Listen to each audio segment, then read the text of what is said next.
Hi, I'm Teia Golden, and on this channel we talk about all things McCall.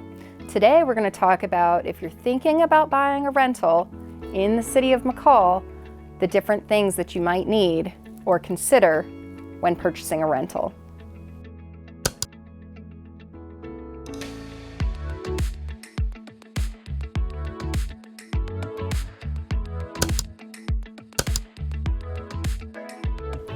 So, a thing that you might want to know when you purchase rental property in McCall is that if you're within the city limits and you're managing the property yourself, you'll need a business license. Another thing that you'll need is a declaration of competence, just going over that you know the rules within the city when you're renting out your property.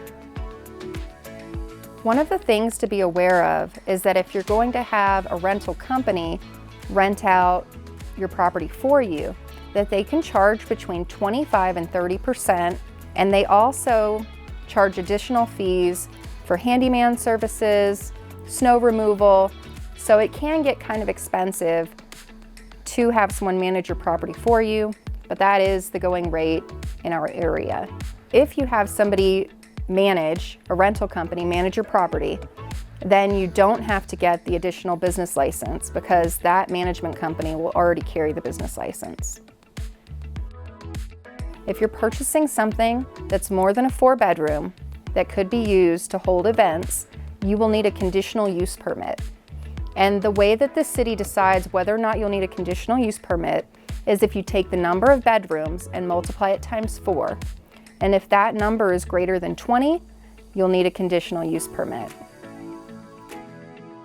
All right, the last thing we're going to go over are the taxes. The owner of the property is ultimately responsible for collecting the taxes and making sure that they get paid to the city of McCall.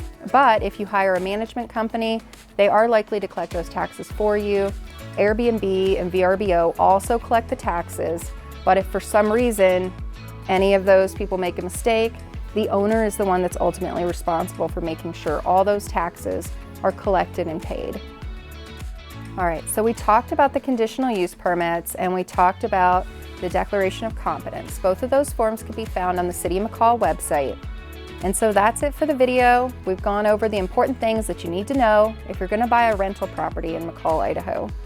If this video has given you more information, just click the like button and subscribe to the channel for new videos every week all about McCall.